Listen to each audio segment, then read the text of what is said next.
आपल्या सोबत आहेत आळते ग्रामपंचायत पंचायत समितीचे उमेदवार संतोष कांबळे सर. तर जाणून घेऊयात त्यांच्या प्रतिक्रिया. सर, आपण पण आज प्रचाराला तुमचा शुभारंभ केलेला आहे, तर लोकांचा प्रतिसाद कसा आहे? नमस्कार, मी संतोष कांबळे, आळते ग्रामपंचायत विद्यमान सदस्य. अ, माझ्यासारख्या सर्वसामान्य कार्यकर्त्याला अण्णांनी तिकीट देऊन माझाच नाही तर इथल्या सर्वसामान्य कुटुंबातील प्रत्येक युवकाचा अण्णांनी सन्मान केलेला आहे. कारण अण्णांनी अशा ठिकाणी मला ग्रामपंचायत सदस्य म्हणून निवडून आणलेला आहे, ज्या ठिकाणी ना माझ्या जातीचं, ना गोतीचं, ना पाहुण्यांचं कुणाचंही मतदान नसणारा वार्ड. त्या वार्डातून अण्णांनी निवडून आणलं फक्त ते कशा जीवावर? अण्णांच्या विकास कामावर.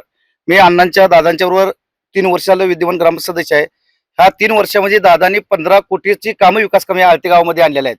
मग आज प्रभाग क्रमांक 1 त्या विभागातून प्रचार शुभारंभ केला किरणांच्या हस्ते. तर अतिशय ज्या ज्या कुटुंबातून जाईल त्या त्या कुटुंबातील आम्हाला प्रश्न विचारला आला की तुम्ही कुठल्या पॅनलमधून आलाय. आम्ही ज्यावेळी अण्णांचं नाव सांगितलं त्यावेळी ती माणसं म्हणायची तुमचं काम झालं जावा. कारण त्यांनाही माहिती आहे आम्ही कुणाला टीका किंवा शिवाय देण्यासाठी नाही आलो, तर आम्ही लोकांची सेवा आणि लोकांची कामं करण्यासाठी आलेलो आहे. कारण आम्ही हे करणार म्हणून सांगणार नाही, तर आम्ही कामं केल्यात, आम्ही हे केले ते केले, हे काम केलेल्याच्या जीवावर आम्ही मतं मागायसाठी आलेलो आहे. आणि आमचं दोघांचंही चिन्ह जीप आणि पसत चिन्ह आहेत की आमचं धनुष्यबाण. सर्व महायुतीच्या नेते मंडळांचं मी सर्वांचा आभार मानतो की माझ्यासारख्या युवकाला संधी दिली, आणि त्या संधीचं नक्कीच मी सोनं करेन. आणि समाजसेवा ही मुळात माझ्या रक्तात असल्यामुळं मला कुठल्याही प्रकारची अडचण येणार नाही हा विश्वास माझ्या मनात आहे. काय विजन घेऊन तुम्ही या निवडणुकीला सामोरे जाणार आहात? मी एक सुशिक्षित तरुण आहे, माझं शिक्षण आहे MA BEd. माझ्या कुटुंबाची कुठलीही राजकीय पार्श्वभूमी नसतानाही अण्णांनी माझ्यासारख्या तरुणाला विश्वास दिलेला आहे.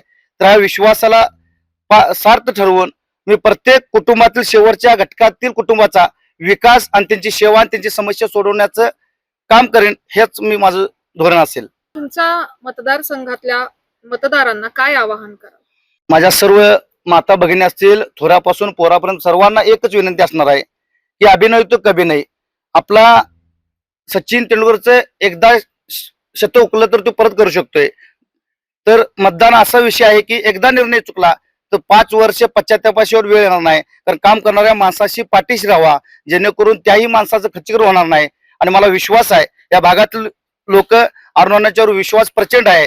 ज्यावेळी मतदानाची वेळ त्या ते बरोबर अण्णांच्या पॅनेलला मत टाकून ते लोक विजय करतात. ह्याचं कारण आहे फक्त अण्णांनी केलेले विकास कामं.